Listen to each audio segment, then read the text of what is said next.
창세기 12장 1절부터 3절 말씀은 창세기 3장 15절, 창세기 6장 14절에 원 언약과 맥을 잇는 언약입니다. 바벨탑의 저주 재앙 속에서 나오라는 것입니다. 그래서 내가 내게 지시할 땅으로 가라. 가나안의 언약을 주신 겁니다. 그 가나안은 모든 죄와 저주, 사단, 지옥의 문제를 해결할 그리스도가 오실 땅입니다. 그러니까 그리스도를 맞으라는 것입니다. 이 언약은 반드시 성취되게 되어 있습니다. 그래서 우리는 성취될 언약 속에 있는 전도 제자입니다. 언약은 반드시 성취됩니다. 다른 말로 말하면 하나님이 하신 언약을 반드시 성취시키십니다. 내가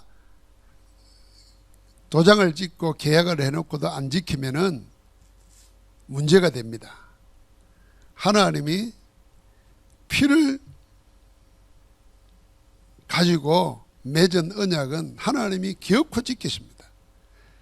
이스라엘은 다 잊어버리고 있고 언약을 스스로 버렸지만은 하나님의 언약을 기억하시고 그 언약이 몇백 년이 돼도 찾아내서 반드시 성취시킵니다. 우리는 성취될 언약 속에 있습니다.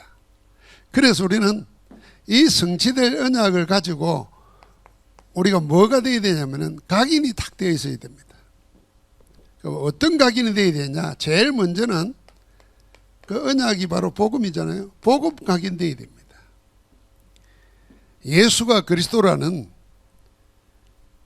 인생의 문제는 그리스도 없는 문제고 인생의 모든 구원은 그리스도 안에서 다 이루어진다는 이 복음이 각인되어야 됩니다. 그래야 뭘 막을 수 있냐면은 모든 재앙을 막을 수 있습니다. 삼저주를 멸하신 그리스도가 없이는 저주 재앙을 이길 길이 없습니다. 두 번째는 우리는 복음 가진 자로서 기도가 각인되어야 됩니다. 생각날 때 기도하는 게 아니라 아예 숨 쉬듯이 호흡하듯이 밥 먹듯이 기도가 내 전부가 되어야 됩니다. 달리 말하면 복음 가진 자가 기도하면은 모든 것이 다 되는 겁니다. 왜 그래야 되냐면 기도의 축복이 없으면은 영적 문제를 이길 길이 없습니다. 영적 문제 못 이깁니다. 영적 문제가 뭔가? 지금 우리나라에 일어나는 묻지마 사건들 보면은 개우하는 최고가 뭐냐 하면은 심리학자들입니다. 심리학자들. 이제 더 올라가면 정신분석학이에요. 그건 뭐냐면 어릴 때 받은 상처 때문에 아니면 뭐 하루 종일 게임하다가 뭐 이런 식입니다. 그러나 영적인 것을 몰라요. 그 배경은 전부 다 영적인 겁니다. 하나님 떠나가지고 하나님과 함께 있는 축복의 비밀이 없으면 늘 시달리고 눌리고 쫓기게 되어 있습니다. 그래서 도피처로 찾은 게 게임일 수 있고 도피처로 찾은 게 다른 악한 습관일 수 있습니다. 그러다가 문제 생기는 거죠. 그러니까 이 영적 제 문제를 이길 길이 없습니다. 복음 가진 기도가 없이는. 우리는 그 안에서 이제는 살아서 성취되는 하나님의 말씀으로 각인되어야 됩니다. 이 말씀이 각인되어야 다가오는 미래를 이길 수 있습니다. 여러분 지금 전 세계가 기후변화 때문에 자연재해 일어나고 감당할 길이 없습니다. 지금. 그래서 개우하자는 게 탄소 줄이자고 하는데 됩니까? 안 됩니다. 각국의 경제적 이익과 연관되기 때문에 강대국부터가 안 합니다. 답은 뻔히 아는데도 안 되는 거예요. 언제까지? 성경대로 보면 망할 때까지 그러고 있을 겁니다. 그러니까 하나님의 말씀 없이는 길이 없어요. 그래서 우리가 말씀이 살아서 성취된다는 것을 알면은 여러분 내가 지금 뭘 제일 많이 보고 있습니까? 그것보다도 하나님의 말씀을 더 집중해야 됩니다. 많이 보라가 아니라 하나님의 말씀에 집중해야 됩니다. 어디에다가 각인시키는 겁니까? 우리는 우리의 뇌에, 우리의 영혼에, 이게 영혼까지 결정짓는 겁니다. 그런데 하나님 없는 사람들의 모든 마지막이 어디냐면 뇌입니다. 뇌, 브레인. 여기가 끝이에요. 브레인에서 일어나는 호르몬 작용, 여러 가지 원자의 작용에 의해서 모든 게 생긴다는 거예요. 기억은 어디서 하고, 감성은 어디서 느끼고, 판단은 어디서 하고, 그게 이 원자가 어떻게 돼서 된다. 그건 뇌밖에 없어요. 영혼까지 못 나갑니다. 그래서 지금 최고 인기 있는 책들이나 학문이 뭐냐면 뇌과학입니다. 뇌과학. 여기서 모든 인간 문제의 답을 찾으려고 합니다. 그런데 아무리 내가 우리 지역 중심으로요, 포항 근처 저 후포 출신인데, 이분이 전자공학으로 미국 가서 석사 박사를 받았는데 자연과학에 대한 것을 공부를 해가지고 어마어마한 지식이 있더라고요. 나 그분 강의 들어보니까 대단하더라고요. 근데 또 이 동해안 사람이잖아. 그래서 내가 관심을 가지고 쭉 보는데 결론은 뭐냐면 영혼이 없는 겁니다. 영혼이 없고 사람은 그냥 원자의 조합으로 우연한 유전자의 우연과 환경적인 필연으로 생겨진 게 그냥 인간이라. 그러니까 하나님의 계획이고 영혼이고 이런 게 없습니다. 죽으면 뭐냐? 그냥 원자로 돌아가가지고 또 다른 거 된다는 겁니다. 이게 무슨 가치가 있는지 짐승이나 뭐 다를 거 하나도 없어요.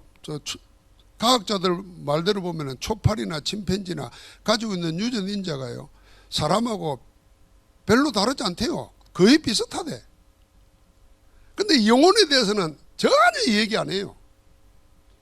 그러니까 내가 모든 답입니다. 근데 성경은 뭡니까? 영이 있다잖아요. 사람의 형상을 진흙으로 만들어 놓고 흙에서 만들어 놓고 거기에 생을 불어넣었습니다. 영을 불어넣었어요. 생기를. 비로소 생명이 된 것입니다. 이 영혼은 하나님께로 영혼은 생명이냐 영혼은 불이냐 되지만 육신은 썩어서 흙으로 돌아가는 겁니다. 과학자들이 말하는 그대로 말하면 그냥 원자로 돌아가는 거예요. 그러나 영혼은 어떻게 할 겁니까? 그래서 우리가 복음과 기도와 말씀이 뇌에만 각인되는 게 아니고 영혼에까지 각인되도록, 그래야 영혼이 결정되는 겁니다. 이 영혼에 각인되는 게 뭐겠습니까? 이게 영적인 것이라. 그래서 우리가 기도할 때 일어나는 일, 영이신 하나님과 함께하는 비밀, 이런 모든 걸 통해서 우리 영혼에 각인될 때 역사가 일어나는 겁니다. 뭘로 각인시킬 겁니까? 뭘로 각인시킬 겁니까? 그게 또 마찬가지입니다. 말씀과 기도로 각인시키는 겁니다. 그 기도의 내용이 상구상 기도입니다. 성경에 있는 내용이에요. 이때 무슨 일이 일어나냐? 참된 치유가 일어나고, 치유가 돼야 영적 서밋 상태가 되는 겁니다. 영적 서밋. 이번 우리 WIC를 통해서 계속 받은 메시지 중에 하나가 이거 아닙니까? 영적 서밋이 안 된 가운데 서밋이 먼저 되면은 그게 저주입니다, 사실은. 그래서 서밋 되기 전에 영적 서밋이 먼저 돼야 된다. 이 영적 서밋은 뭐 고시 시험 치는 게 아니기 때문에 우리도 될 수 있는 겁니다. 우리도 항상 영적 서밋을 누려야 됩니다. 하나님이 나와 함께하는 사실을 알고 24 기도 가운데 성령 충만한 그 사실을 믿고 그 믿음으로 행하는 것, 그 영적 서밋입니다. 내 모든 생각과 판단을 내가 세상에 살면서 들은 지식과 경험을 통해서 하지만은 마지막 그 판단의 결정을 하나님은 뭐라고 하실까? 하나님이 나를 한 이 일에 대한 계획은 뭘까? 한 번 정도 물을 수 있다면 그 영적 서밋이에요. 근데 대부분들은 안 묻습니다. 하나님이 뭐 이 일이 하나님과 무슨 관계 있냐 생각. 여기까지 뭐 하나님이 뭐 이리 생각한단 말이에요. 그럼 내가 모든 걸 생각하고 판단하고 다 하는 거예요. 그 썸이다고 개념이 다른 거죠. 자, 이 각인을 통해서 하나님은 우리를 통해서 뭘 하고 있으려고 하는가? 그걸 붙잡는 겁니다. 이 각인될 때 뿌리가 내려지는 겁니다. 어디에 뿌리 내려집니까? 우리와 관계되는 모든 삶의 모든 현장에 뿌리가 내려지는 겁니다. 각인 안 되는데 뿌리 내릴 수 없잖아요.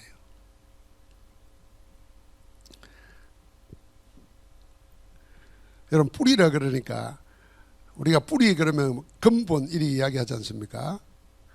그러니까 식물의 근본은 뿌리다 이렇게 말하잖아요. 그런데 과학자들은 그리 말 안 하더만요. 식물의 근본은 뿌리가 아니고 잎이라는 거예요. 내가 그 말 듣고 생각을 한참 달리 했어요. 식물이 우리가 초등학교 때 자연 배우면 그러잖아요. 햇빛을 받아가지고 강압성 작용을 하게 해주고 그래가지고 꽃을 피우고 사는 거잖아요. 그러니까 뿌리가 땅에 뿌리 안 내려도 물에 내려도 살잖아요. 그러니까 모든 근본은 과학자들은 그렇게 말해요. 자연과학자들은 잎이 뿌리라는, 잎이 근본이라는 거예요. 그래서 우리는 날 뿌리 그러면 땅 속에 있는 게 뿌리가 뿌리라고 생각하잖아요. 그러니까 이 말은 무슨 말이냐면 우리가 하나님의 말씀으로 각인되면은 어디 갖다 놔도 된다 그 말입니다. 어떤 환경 관계없다는 겁니다. 뿌리로도 잎으로도 하나님이 다 하신다는 겁니다. 그래서 놓치지 말아야 됩니다. 우리가 하나님 은혜로 받은 이 복음은 힘없는 게 아니에요. 그냥 사람의 마음이나 흡족하게 하는 그런 정도가 아니에요. 역사를 바꾸는 하나님의 능력이요 하나님의 지혜인 줄 믿습니다. 그래서 오늘 이 처음 언약을 아브라함이 붙잡은 겁니다. 아브라함이 언약에 붙잡을 때 정확한 언약을 붙잡았습니다. 그 이유를 알고 있었다 그 말입니다. 왜 언약 아니면 안 되는가 알고 언약을 정확하게 붙잡았습니다. 이 정확한 언약이 뭐겠습니까? 창세기 3장의 문제, 이게 인간의 근본 문제고 인간의 영적 문제입니다. 다 여기에서 모든 인생이 출발합니다. 하나님의 계획 속에 하나님의 형상대로 만들어서 하나님과 함께 살도록, 그래서 하나님과 함께 하면 모든 것을 정복하고 다스리면서 살아갈 수 있는 완벽한 존재로 만들었는데 아이 인생이 사단에게 쏘아가지고 하나님을 떠난 정도가 아니에요. 하나님을 버린 거예요 사실은. 그 즉시 하나님의 영은 죽고 육만 살아난 거예요. 그러니까 육체가 되어버렸습니다. 육체가 되니까 사단의 밥이 된 거예요. 사단의 밥이 되니까 벗어날 수 없는 저주, 재앙, 운명의 법에 사로잡혀 버렸습니다. 못 빠져납니다. 그래서 아무리 발버둥 쳐도 안 되는 거예요. 다 포기하고 사는 거죠. 여기에 하나님이 처음부터 답을 주셨습니다. 그 답이 여자의 후손입니다. 메시아 그리스도를 보내겠다는 겁니다. 너희의 힘으로, 너희의 지식으로, 너희의 능력으로 절대로 이 문제를 해결 못하는 거예요. 그래서 하나님이 사단의 세력을 꺾어버리시고 죄와 저주에서 해방시키시고 하나님 함께하는 자로 다시 회복시키기 위해서 보낼 자를 보내겠다는 겁니다. 그가 그리스도입니다. 이 언약의 비밀을 처음부터 딱 알고 있었던 겁니다. 이걸 놓치니까 일어나는 것이 네피림 시대입니다. 네피림 시대. 우사에게 사로잡히고 능력 있는 자에게 사로잡히고, 그래서 사람이 육신이 되어가지고 하나님의 말씀은 우습게 농담으로 여기면서 육신적인 것에 육체를 따라 사는 겁니다. 우리가 육체를 따라 산다 그러면 막 허랑방탕하고 이것만 생각하는데요. 사람이 하나님 안 믿으면서 자기 머리, 자기 지식, 자기 이성으로만 모든 거 하려고 하는 거, 이것도 육체를 따라 사는 겁니다. 세상 풍속을 쫓는 게 뭐겠습니까? 세상 여론 따라 사는 겁니다. 세상이 만들어 온 거 따라가는 거예요. 그러니까 하나님이 보시고는 사람 지었음을 한탄할 정도였습니다. 이때 하나님께서 구원의 길을 열어주셨습니다. 그게 창세기 6장 14절에 방주를 지으라는 겁니다. 방주 안에 들어가는 자는 다 살았습니다. 그래서 누구든지 그리스도 안에 있는 자는 구원을 받습니다. 그 방주가 그리스도입니다. 그리고는 그 이후에도 사람들이 하나님을 대항해서 바벨탑을 쌓습니다. 하나님 없는 겁니다. 이제 우리가 우리의 이름을 내자만. 그래서 재밌는 얘기들이 있습니다. 항상 전 세계에서 최고 높은 고층 빌딩을 짓고 나면은 경제 위기가 온다는 거예요. 그 이제 건축학자들과 경제학자들이 하는 이야기입니다. 그래서 지금 전 세계마다 높은 빌딩 막 자랑하고 있습니다. 근데 일어나는 일들 보면은 하나도 자유롭지 못합니다. 우리나라는 이제 고층 빌딩 지을 수도 없다네요. 왜 못 짓는 게 기술자가 없답니다. 기술자가. 뭐 나는 잘 모르는데 건설업계 보면 일하는 사람들이 다 뭐 거의 외국 사람들이에요. 반장들도. 그러니까 뭐 기술이 뭐 옛날처럼 안 된다는 겁니다. 그 바벨탑이 뭐냐면은 하나님 필요 없이 우리가 우리의 일을 책임지자는 겁니다. 인간은 인생을 책임져야 그게 훌륭한 인간이다. 이런 생각이 개인 속에 딱 부딪혀 있고 그게 합쳐진 겁니다. 그게 표현되는 게 바벨탑으로 놓은 겁니다. 하나님 대항하는 것이고 하나님 거부하는 겁니다. 인간의 업적을 자랑하는 겁니다. 그래서 그 문화 속에서 하나님이 아브라함을 불러내는 겁니다. 본토 친척 아비 집을 떠나 내가 내게 지시할 땅으로 가라. 그 지시할 땅이 가나안 땅이고 가나안이 그리스도 오실 땅입니다.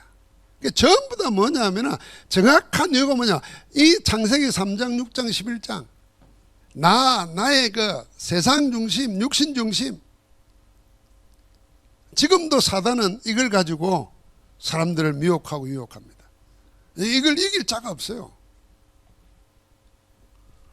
그러니까 하나님이 거기에 대해서 정확한 언약으로 그리스도를 주신 겁니다. 그 이유를 아브라함이 알았던 겁니다. 그래서 나온 겁니다. 나오고 난 뒤에 이 언약의 여정을 따라가는 겁니다. 언약 따라 놓은 언약의 이유를 아는 자는 하나님이 그 걸음을 인도하신다는 겁니다. 그래서 우리가 볼 때는 그게 언약의 여정입니다. 하나님이 아브라함을 인도하는 겁니다. 물론 아브라함이 하나님의 인도를 안 받고 살아온 경험대로 처음에는 살아갔어요. 그래서 위기를 만나고 가뭄이 드니까 당연히 우리 생각 어떻게 했습니까? 먹을 거 있는 곳 찾아가는 거지. 그래서 애굽 땅으로 내려가는 겁니다. 내려가다 보니까 이제 살 길을 찾아야 되잖아요. 살 길을 찾으니까 하나님하고 아무 관계없는 뜻없이 자기 부인하고 협작을 해가지고 누이라고 속이고 거짓말하고 막. 그게 뭐냐면 살아온 대로 살아가는 겁니다. 하나님의 언약 붙잡고 나왔지만은 하나님의 뜻을 찾고 절대 계획을 찾고 그래서 복음, 기도, 말씀 속에서 하나님 인도를 받아야 되는데 살아온 대로 그냥 간 겁니다. 처음에는 그랬던 겁니다. 나중에는 사람들의 말을 듣고 또 따라합니다. 그래서 첩을 얻어가지고 이스마엘을 낳는 겁니다. 점점 하다가 아브라함이 깨닫는 겁니다. 어디에서 최고로 깨닫냐? 그게 모리아산에서 사랑하는 아들 독자 이삭을 내게 제물로 바쳐라. 그때 완전히 결단한 겁니다. 살아온 대로 살지도 않고 세상 말 듣고도 살지도 않고 하나님의 말씀 따라 결단하는 겁니다. 우리 생에 이런 결단할 때마다 하나님은 시대를 바꿉니다. 우리 개인의 시대를만 바꾸는 게 아니라 우리 생을 바꿔버립니다. 근데 우리는 늘 살아온 대로 살아가고 계산하면서 살아가고 사람 눈치 보면서 살고 하나님의 뜻을 안 찾으니까. 그러니까 안 바뀌는 거예요. 하나님의 뜻 안에서 다른 거 다 참고를 하고 마지막 내 결정은 하나님의 뜻이야. 하나님의 말씀이야. 아브라함이 거기를 따라갑니다. 그때 하나님께서 주신 축복이 우리가 잘 아는 대로 5가지 축복입니다. 어떤 축복입니까? 언약적 축복입니다. 지시할 땅으로 가라. 어떤 축복입니까? 근원적인 축복입니다. 네가 보기에 근원이 될지라. 근원적 축복이니까 상황 따라 형편 따라 달라지는 게 아닙니다. 근원을 가지고 있잖아요. 여러분 요새는 그 저작권 있잖아요. 뭐 예를 들면 작곡가가 곡 하나 작곡해 놓으면요, 어디서 한 곡 틀고 부를 때마다 돈이 거기 나가야 돼요. 그게 근원이에요, 근원. 그러니까 가만히 앉아 있어도 몇천 곡 작곡한 사람은 우리가 상상하지도 못하는 돈을 벌고 있어요. 그게 근원적 축복이에요. 하나님이 아브라함을 보고 너는 복의 근원이 될지라 그랬습니다. 노력해가지고 땀 흘려가지고 수고해서 번 게 아니라 아예 근원을 줘버린 겁니다. 대표적인 축복을 줬습니다. 너로 말미암아 천하 만민이 복을 받을 것이라. 나중에는 뭡니까? 기념비적입니다. 내 시로 말미암아 아무도 막을 수가 없습니다. 불강력적인 축복입니다. 5가지 축복이 하나님이 언약 가진 자에게 주는, 언약의 예정을 따라가는 자에게 주는 복입니다. 대표적이고 근원적이고 기념비적이요 언약적이요 불강력적인 축복을 주시는 겁니다. 그러니까 그 언약의 예정 속에서 하나님의 응답을 누리는 겁니다.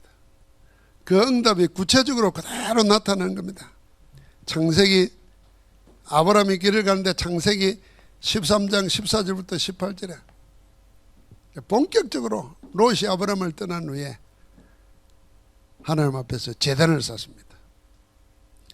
하나님 앞에서 단을 쌓았다 이 말은 다시 말하면 예배입니다. 예배. 하나님과 교제하는 것, 하나님 안에서 모든 생의 답을 얻는 시간을 최고로 느낀 겁니다.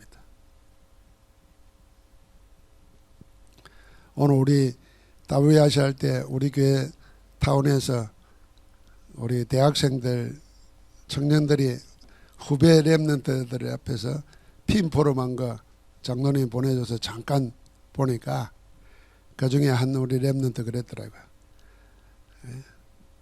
무엇이 가장 가치 있는 일인가? 가치 있는 일을 해야 되고 의미 있는 일을 해야 되는데 이걸 자기는 찾다가 아무도 하지 않는 그 일이 가치 있고 의미 있는 일이라는 거예요.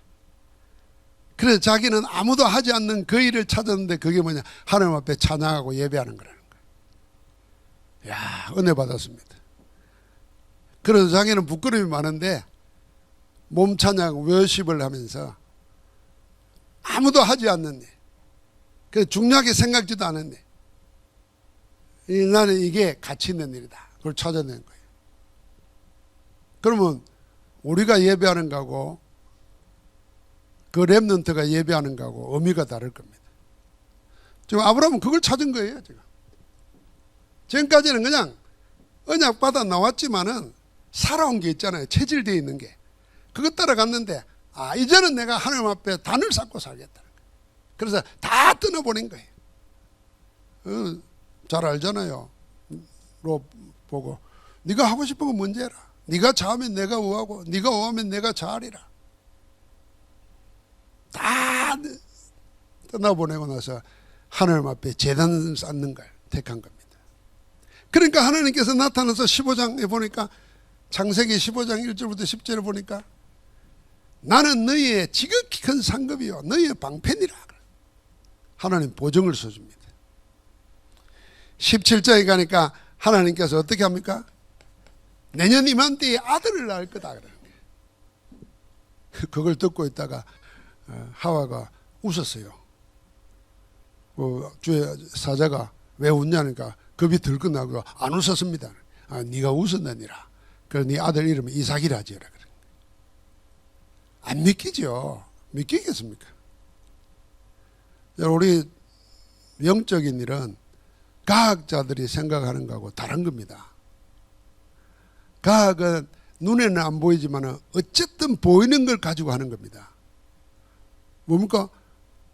현미경을 가지고 원자, 전자 이게 구성되어 있는 걸 가지고 이게 세포가 되고 이게 분자가 되고 세포가 되고 이게 뭐 생물체가 되고 그러는 거 아닙니까?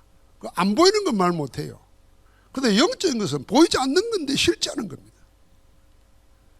보이지 않는데 실제하는 거잖아요. 그 보이지 않는데 실제하는 것을 우리가 언약으로 붙잡는 겁니다.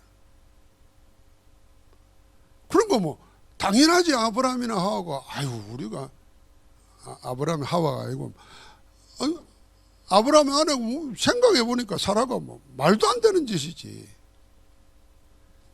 나이가 100살이 돼가지고 뭐 같이 자지도 않는데 뭐 아이를 낳는다는 말이고 이러니까 당연히 그 말이 맞죠. 누가 내년 이맘때 아이 낳겠다고 믿겠습니까? 성경에 보면 전부 다 안 믿었어요. 마리아도 안 믿었잖아요. 세례요한의 아버지 엄마도 안 믿었습니다. 한나도 안 믿었어요. 다 안 믿었어요. 그러나 하나님은 언약 가운데 행하시는 겁니다. 우리는 어떻게 보면은 과학적으로 믿는다 그러면은 우리는 결과를 가지고 있잖아요. 안 믿는데도 하나님은 행하신 결과가 성경에 기록되어 있고 지금도 있잖아요. 그럼 우리는 그걸 믿는 겁니다. 아브라함은 증거가 없었어요. 그래도 하나님을 믿으니 그 믿음을 의로 여겼다 그랬잖아요. 우리는 증거가 성경에 수도 없이 많잖아요. 교회사에 수도 없는 증거가 있잖아요. 하나님 앞에서 내가 그 사실을 붙잡는 거죠. 그러니까 18장에 보니까 소돔과 고모라를 멸망시키러 가는 주의 천사를 대접하고 소돔과 고모라를 향해서 중보기도를 하고 그 기도 속에서 하나님이 구원의 역사를 행하게 하시는 겁니다. 우리가 해야 될 일입니다. 언약 가진 자가 참된 응답을 가지고 해야 될 일은 뭐냐면 세상은 알지 못합니다. 인간의 훌륭한 똑똑한 인문학자들 철학자들이 만들어낸 신앙과 반대되는 최고 끔찍한 말이 뭔지 압니까? 신이 인간을 만든 게 아니고 인간이 신을 만들었다 이겁니다. 이거. 그래서 인간의 가장 위대한 창조물이 뭐냐? 그게 신이다, 종교다 이렇게 말합니다. 그걸 누가 말했냐면요, 포에르바라는 철학자가 말했어요. 이 포에르바의 철학자의 영향을 받은 인물이 칼 마르크스예요. 종교 부인에서 신은 죽었다 그랬어요. 그 시대에 같이 활동했던 사람들이 니체고 그래요. 그 시대에 벌써 200여 년 전에 하나님 없다 그러고 인간이 신을 만들어냈다 그러고 하나님은 죽었다 그러고 막 조롱하고 이랬어요. 그러니까 창세기 11장 이야기가 성경에 있는 이야기가 그대로 나타나고 지금도 그대로 됩니다. 하나님이 그 사람이 죽었다 그래 죽었습니까? 오히려 하나님이 죽었다고 말하는 그 사람들이 영적으로 돌아가지고 고통당하다 갔어요. 그런 사람이 남겨놓은 사상을 연구하고 공부해가지고 또 막 설을 풉니다. 거기에 언약 없는 생명 없는 젊은 사람들이 다 빠져요. 그리고 그걸 가지고 뭘 해석하느냐? 자기 인생을 해석하고 세상을 해석하려고 해요. 참 어리석은 일이죠. 우리가 영적으로 말하면 자기 문제 하나 해결 못한 사람이 만들어 놓은 말을 가지고 그 인생을 맡기고 인류를 맡기고 있단 말이에요. 우리는 거기에 속지 말아야 됩니다. 그래서 이 세상을 향해서 소돔과 고모라를 향해서 의인 10명이 있으면, 의인 5명이 있으면 이렇게 계속 기도했던 아브라함처럼 중보기 되어야 되는 겁니다. 그게 복음 전도자의 길입니다. 드디어 22장에 보니까 이삭을 제물로 드리면서 하나님이 아예 완전 복음으로 각인시켜버립니다. 더더구나 이삭은요, 자기가 죽어야 될 자리에 수양이 대신해 죽었습니다. 여러분, 우리가 십자가를 보면서 내가 죽어야 될 자리에, 내가 죄의 삭스로 죽어야 될 자리에, 죄의 형벌을 받아야 될 자리에 주님이 대신 못 박혀서 피 흘려 죽은 겁니다. 주님이 죽으시고 내가 살아난 겁니다. 하나님은 우리를 그런 날을 살아났다고 네 맘대로 살아남고 양자를 삼아서 함께 하겠다고 하시는 겁니다. 이 여정 안에 우리가 응답을 찾아 누리는 겁니다. 그래서 주님의 마지막 메시지를 가지고 우리가 생각하면은 딱 하나밖에 없습니다. 이제는 뭡니까? 이걸 체질화 시키는 겁니다. 각인 뿌리 체질. 체질이 되면은 쉽고 편안합니다. 자연스럽습니다. 내가 깊이 묵상하고 하는 거는 개인화 시키는 거지만은 계속 고백하고 찬양하고 선포하고 누리는 가운데 뭐가 되냐면요, 그게 훈련을 통해서 내게 됩니다. 내가 체질이 돼요. 체질이 되면은 편안하고 자연스럽고 힘이 나타납니다. 그래서 우리가 왜 똑같은 메시지를 하나 이렇게 생각하면 안 돼요. 그게 완전히 내 체질이 돼야 돼요. 그래야 능력의 역사가 나타나는 겁니다. 머리로 이해하고 안다고 해서 되는 게 아니고 그게 완전 내 것 돼야 된다니까요. 어느 정도 내 것 돼야 돼요. 여러분과 내 생각하는 것 자체가 아예 복음으로 돼야 됩니다. 나는 하지 못하지만 하나님은 하실 수 있다. 이 생각이 먼저 들어야 되는데, 아이고 내가 뭐 해도 될까? 이 생각이 들면 아직 체질이 안 된 거잖아요. 내가 나를 모른다는 게 아니에요. 내가 나를 알아. 나는 연약하고 힘없고 안 된다는 거 알아. 그러나 하나님은 나를 구원하셨어. 내 안에 지금 능력으로 행하고 계셔. 나에게 기도할 수 있도록 하나님이 자격을 줬어. 그래서 오늘도 아브라함 보고 보니까 너를 축복하는 자는 내가 축복하고 너를 저주하는 건 내가 저주하리니 그랬잖아요. 이 말이 주는 그리스도시요 살아계신 하나님의 아들이십니다 고백할 때 그 고백과 똑같은 겁니다. 내가 네게 천국 열쇠를 주니 네가 땅에서 하면 하늘에서도 매일 것이요 땅에서 풀면 하늘에도 풀리리라 그랬어요.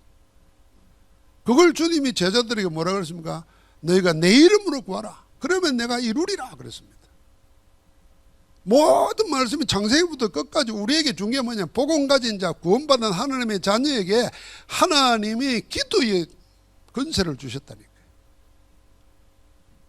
그러니까 이 기도 속에서 일어나는 모든 일들이 완전 우리의 뇌에 각인되는 게 아니고 우리의 영혼, 아예 뿌리 내리고 체질되어 버렸대, 삶으로.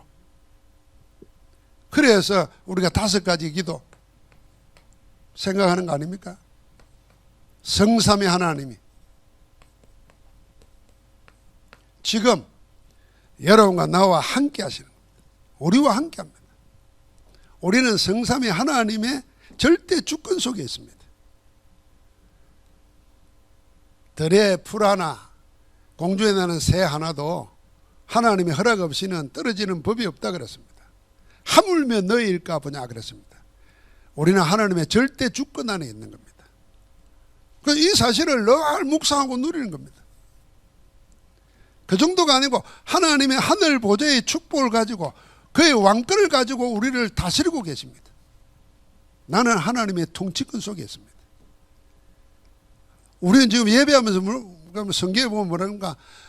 은혜의 보좌 앞에 담대히 나아갈 것이나 그랬잖아요. 우리가 예배할 때 은혜의 보좌 앞에 오는 겁니다.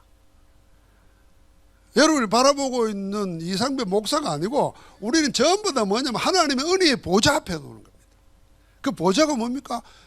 통치하는 겁니다. 왕권을 말하는 겁니다. 하나님의 모든 것을 주관하고 다스리고 계시는 그 속에 내가 오는 겁니다. 그 축복을 누리는 겁니다. 그러니까 어떤 일이 생깁니까? 우리 인생의 과거, 현재, 미래가 그 안에서 다 새롭게 되는 겁니다. 내 과거, 내 현재, 내 미래가 새로워지는 겁니다. 사람은 과거에 묶여 사는 사람이 있고 과거에 묶여서 현재를 놓치는 사람이 너무 많습니다. 그래서 사고 치는 거 아닙니까? 모든 사건의 배후가 다 과거에 묶여 있습니다. 그래서 우리는 과거를 살려야 됩니다. 뭘로 살려야 되나? 발판으로 만들어야 돼요. 과거에 사로잡혀 있고 묶여 있는 게 아니라 과거 하나님이 이랬기 때문에 오늘의 나를 자녀로 삼으시고 오늘의 내가 하나님과 함께 살도록 했구나. 묶이지 말아야 됩니다. 그러니까 오늘 함께하는 비밀을 아니까 내일 미래가 두려울 게 없습니다. 그 하나님이 우리를 인도해 가실 거니까. 나는 항상 하나님의 인도 받겠다는 마음가짐이 되는 거죠. 이게 삼시대.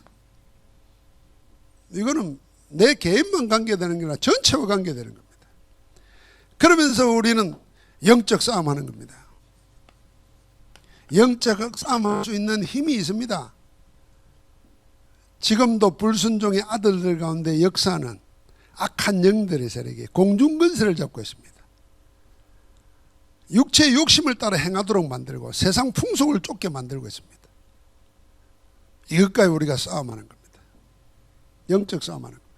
사람 싸움 아니고 세상 싸움 아니고 영적 싸움, 보이지 않는 싸움 속에서 승리해야 보이는 삶에서 승리하는 겁니다. 그래서 우리로 하여금 하나님의 작품이, 내 생이 하나님이 만드신 작품이 되도록 그걸 남기고 가는 겁니다. 우리는.